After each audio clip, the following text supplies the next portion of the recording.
வணக்கம். கோவில்பட்டி தங்கபாண்டியன். நம்ம வீடியோ பார்க்கக்கூடிய அனைத்து உறவுகளுக்கும், ஜோதிட ஆர்வலர்களுக்கும், ஜோதிடத்தில் பயணிக்கும் அனைவருக்கும் என் முதற்கண் நன்றியை தெரிவித்துக் கொண்டு, அதாவது ஒரு கிரகத்துடைய குணங்களை எப்படி ஞாபகம் வச்சுக்கிறது? ஒரு கிரகத்தின் தன்மைகளை எப்படி புரிஞ்சுக்கிறது? அப்படின்னு நெறைய பேர் கேட்டுக்கிட்டே இருக்காங்க. இன்னைக்கு சந்திரன் பற்றி ஒரு சுவாரஸ்யமான ஒரு வீடியோ. இந்த 9 கோள்கள் நமக்கு குடுத்துருக்காங்க. அதுல இன்னைக்கு நம்ம சந்திரன். ஒரு கிரகத்துக்கு முதல்ல உறவு சொல்றாங்க. உறவு என்ன சந்திரன் அப்படின்னா, தாய். நல்லா பார்த்துக்கங்க. எல்லா உறவுகளுக்கும் ஒரு கிரகம் வருது. அப்ப அந்த உறவுகள்ல சந்திரன தாய் கிரகம் அப்படின்னு சொல்றாங்க. இந்த சந்திரன் நிலவு. அப்ப இரவுக்கு அதிபதி. இரவு நேரத்தில் ஒளி தரக்கூடிய ஒரு பிளானட் சந்திரன். சந்திரன் அப்படின்னாலே அழகு. நீங்க நிலா பாருங்க, வட்ட வடிவமா அழகா இருக்கும். குளுமையா இருக்கும். சந்திரன் மனசுக்கு அதிபதி. மனகாரகன். உங்க மனசு எப்படி இருக்கும்? நீங்க நல்ல உள்ளமா? உங்க மனசு அமைதியா இருக்கா? எதிலும் போதும்ங்கிற மனம் இருக்கா? திருப்தி அடையாத எண்ணம் இருக்கா? குழப்பம் இருக்கா? இதெல்லாம் சந்திரனை வச்சுதான் நம்ம பார்க்கணும். சந்திரன் நல்ல கிரகங்களோட இருந்தால் நல்ல மனநிலை அவருக்கு உண்டு. சந்திரன் செவ்வாய் சனி, சந்திரன் ராகு சனி, சந்திரன் செவ்வாய் ராகு, இது மனக்குழப்பமும் மன அமைதியை கெடுக்கும் சூழ்நிலைகளும் இவருக்கு அடிக்கடி வரும். நிறைய பேர் சொல்லுவாங்க, நல்லா இருக்கேன் சார், ஆனா ஏதோ ஒரு சிறு சிறு விஷயத்துக்காக ரொம்ப நான் குழப்பிக்கிறேன். ஏதாவது ஒரு சின்ன தகவல் வந்தா என் மனசை 2 நாளைக்கு அதை புண்படுத்துது. ஒரு சின்ன விஷயத்தை கூட நான் பெருசா ஃபீல் பண்ணி என்னைய நானே குழப்பிக்கிறேன் அப்படின்னா சந்திரன் பாவிகளால் பாதிக்கப்பட்டிருக்கும். சந்திரன் ஜாதகத்தில் பலம் குறைந்திருக்கும் அப்படின்னு நம்ம தெளிவா தெரிஞ்சுக்கலாம். சரி, இவருக்கு இதுதான் கடைசி வரைக்கும் சூழ்நிலையா?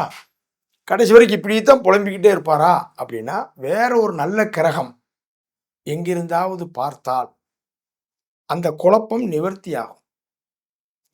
சந்திரன் ஒரு நட்சத்திரத்தில் நின்று, ஏதாவது ஒரு நட்சத்திரத்துல தான் இருப்பார். அந்த நின்ற நட்சத்திர அதிபதி ஜாதகத்தில் நல்ல ஸ்தானங்களில் அமர்ந்து விட்டால், நல்ல நிலையில் இருந்து விட்டால் மனக்குழப்பம் நீங்கும். சந்திரனுக்கு வீடு கொடுத்த அந்த வீட்டின் அதிபதி நல்லா இருந்தாலும் மனக்குழப்பம் நீங்கும். குழப்பம் வரும்னு சொல்றதுக்கு ஒரு பாவி காரணம், அது நீங்கும்னு சொல்றதுக்கு பார்த்த கிரகம் நின்ற நட்சத்திரம் உட்கார்ந்த வீடும் ஒரு காரணம். அப்ப ஒருவருடைய மனசை தெளிவா சொல்லக்கூடியது யாரு அப்படின்னா சந்திரன். சந்திரன் சனி பகவானோடு சேரும் பொழுது சனி பகவானுடைய குணங்கள் இவருடைய மனதில் அழுத்தமா இருக்கும். தனிமையா இருக்குது, வெளியூர்ல போய் இருக்குது, நேர்மையா இருக்குது.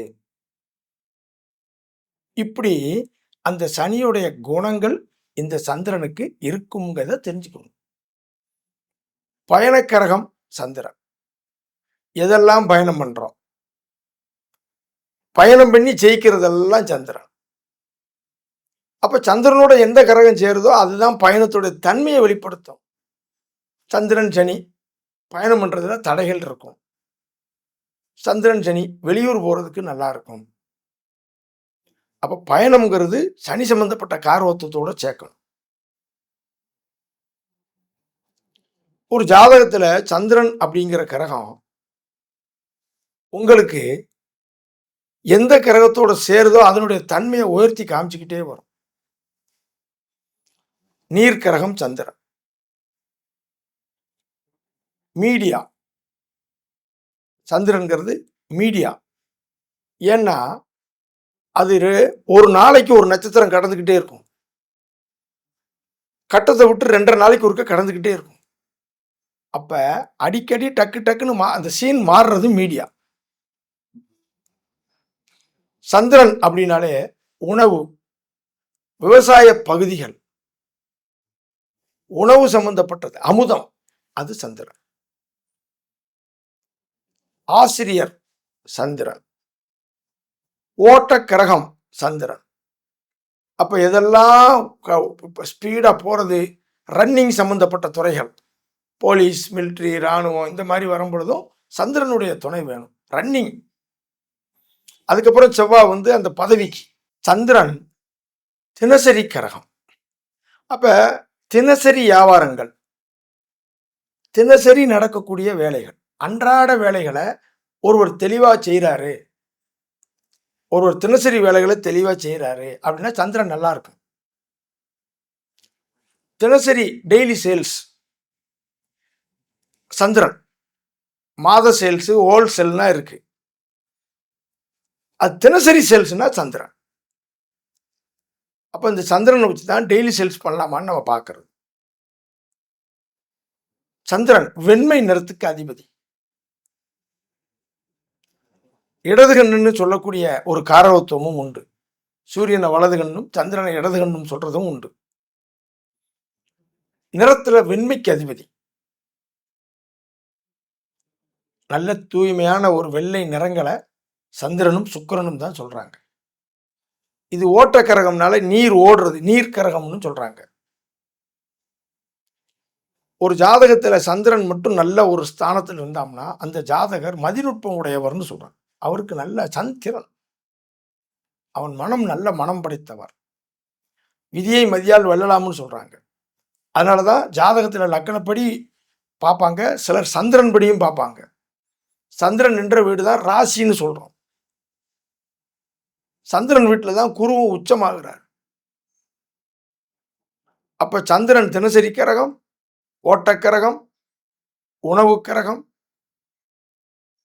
மீடியாவுக்கு சந்திரன். இப்படி சந்திரனுடைய காரகங்கள் எல்லாம் பார்த்தீங்கன்னா ரொம்ப அற்புதமா இருக்கும். அது அமர்ந்த இடம், அது பார்த்த இடத்தை வச்சு தெளிவா சொல்லிடலாம். ஒருவருக்கு லக்னத்தில் சந்திரன் இருந்து விட்டால் அவர் வாழ்க்கையில் ஏற்றம் இறக்கம் இருக்கும். ஏன் சார், சந்திரன் வளர்பிறை தேய்பிறை. ஒருவருக்கு 4ஆம் இடத்தில் சந்திரன் திக்பலம் பெற்ற ஜாதகர், ஆனால் முதல் சொத்து விரயமாகும். 5ல சந்திரன் குழந்தை இடமாறி இருக்கும், சிலருக்கு கருச்சிதைவு இருக்கும். 2ல் சந்திரன் வருமானத்திற்காக பயணம் பண்ணுவார், இடமாறி பயணம் பண்ணுவார். ஆசிரியர் உள்ள குடும்பம்னு சொல்லலாம். 3ல் சந்திரன் அதிக பயணம் உடையவர். இப்படி ஒவ்வொரு பாவகத்திலையும் சந்திரன் சொல்லிக்கிட்டே வர்றான். 6ல் சந்திரன் சார்பாங்க. சந்திரன் 6ல் இருக்குன்னு வச்சுக்கோங்க, வேலைக்காக பயணம் பண்ணுவார். உணவு சார்ந்தது நல்லது, முதல் உத்தியோகம் விரயமாகும். அப்ப ரோகஸ்தானத்துல சந்திரன் இருந்தா நீர் சம்பந்தமான உபவாதைகள்னு சொல்லணும். சந்திரன் நீர் கரகம், 6ஆம் இடம் நோய் சம்பந்தப்பட்டது, சளித்தொல்லை, வீசிங். வியாதி ஸ்தானத்துல தாய் கரகம், அம்மாவுக்கு சில மருத்துவ செலவுகள். இப்படி நீங்க பலனை பிரிச்சு பிரிச்சு பார்க்கலாம். 7ல சந்திரன், அப்ப 7ல சந்திரன் இருந்தா திருமணத்துக்கு அப்புறம் இடம் மாறுவாங்க, ஊர் மாறுவாங்க. தாய் வழி உறவுகள்ல கூட திருமணம் வரலாம். சந்திரனே 7ல இருக்குல்ல. 8ஆம் இடத்துல போய் சந்திரன் இருக்கு. சார் சந்திரன் 8ல போயிடுச்சு, பயப்படாதீங்க, வெளியூர் வருமானம் உண்டு. நீர் சம்பந்தமான விஷயத்துல மழை காலங்களில் கவனமா இருங்க, தண்ணியில குளிக்கும் போது கவனமா இருங்க, அவ்வளவுதான். இருதய பயம் இருக்கும், வேற ஒன்றும் செய்யாது. அதிர்ஷ்டத்துல குறை வைக்காது. 9ஆம் இடத்தில் சந்திரன் தந்தை இடமாறியவர், தந்தையின் வாழ்வில் ஏற்றம் இறக்கம் இருக்கும். தந்தை தாய்ப்பாசம் உடையவர், இப்படி பார்த்துக்கணும். ஆசிரியர் உள்ள குடும்பம். பாக்கியஸ்தானத்துல சந்திரன் இருக்கான், தந்தை ஸ்தானத்துல சந்திரனும் பார்க்கணும், பாக்கியஸ்தானத்துல. அப்ப இந்த ஜாதகருக்கு பயணங்களும் இடமாற்றங்களும் அதிர்ஷ்டத்தை தரும்.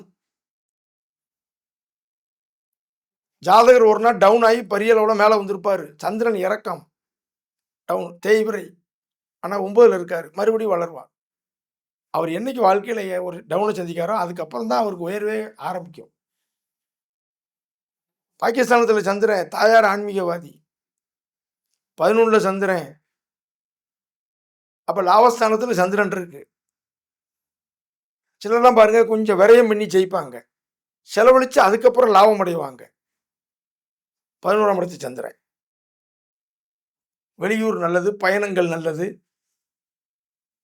விவசாய நிலங்கள் நல்லது, உணவு சார்ந்த துறையில ஜெயிப்பாங்க, கல்வி நிறுவனங்கள வச்சா ஜெயிப்பாங்க. 12ல் சந்திரன். இங்கேயும் பாருங்க, பெரிய பெரிய டிராவல் ஏஜென்சி வச்சிருக்கவங்களுக்கு இது நல்லாருக்கும். சந்திரன் 12ல இருந்தா வெளியூர்ல சொத்துக்கள் வாங்குவாங்க. அயனசயன போகத்தில சந்திரன் சுகபோகமான வாழ்க்கை. அப்ப சந்திரனுடைய காரகத்துவங்கள தெளிவா தெரிஞ்சுக்கணும் அப்படின்னா, அந்த குணங்களை நீங்க லாஜிக்கோட புரிஞ்சுக்கணும். ஏன் தேயும்? ஏன் வளரும்? அப்படின்னா வளர்பிறை, தேய்பிறை. ஏன் அழகா இருக்கும்? சந்திரன் அழகு கிரகம். ஏன் அது பயணம்னு சொல்றோம்? சந்திரன் பயண கிரகம். மனசுக்கு காரகன். அப்ப எந்த வீட்ல உட்கார்ந்திருக்கோ அந்த மனசு இருக்கும். 12ல சந்திரன் பயணம் தான் மனசுல ஓடிக்கிட்டே இருக்கும். கடைசி வாழ்க்கைய பத்தி ஓடிக்கிட்டே இருக்கும். 6ல சந்திரன் எதிரி, நோய், கடன பத்தியே ஓடிக்கிட்டு இருக்கும். 5ல சந்திரன் குழந்தைகள் பற்றிய சிந்தனை தான் மனசுக்குள்ள இருக்கும். ஆன்மீகம் சம்பந்தப்பட்டது மனசுக்குள்ள இருக்கும். அரசாங்கம் சம்பந்தப்பட்டது மனசுக்குள்ள இருக்கும். இப்படி ஒருவருடைய மனசை தெளிவாக அறியக்கூடிய ஒரு மனசை அறியக்கூடிய ஒரு சிறப்பான காரகத்துவங்கள் அப்படிங்கிறது இங்க இருக்கு. எங்களுடைய வகுப்புகள் தொடர்ந்து ஒவ்வொரு மாசமும் நடந்துக்கிட்டே இருக்கு. அந்த வகுப்பு விவரங்கள எதுவும் தெரிஞ்சுக்கணும்னா, கீழ உள்ள எண்கள்ல ஃபோன் போட்டு உங்களுக்கு என்னென்ன வகுப்பு, என்னென்ன காலங்கள்னு தெரிஞ்சுக்கலாம். மீண்டும் அடுத்த ஒரு ஒரு நிகழ்வில் இந்த அஸ்வின் சேனல்ல மேல ஒரு காரகத்துவங்கள விளக்கம் சொல்றேன். உங்களுக்கு பிடித்திருந்தால் அது சம்பந்தமான விளக்கங்கள கண்டிப்பா சொல்றேன். எல்லாருக்கும் வணக்கம். நன்றி.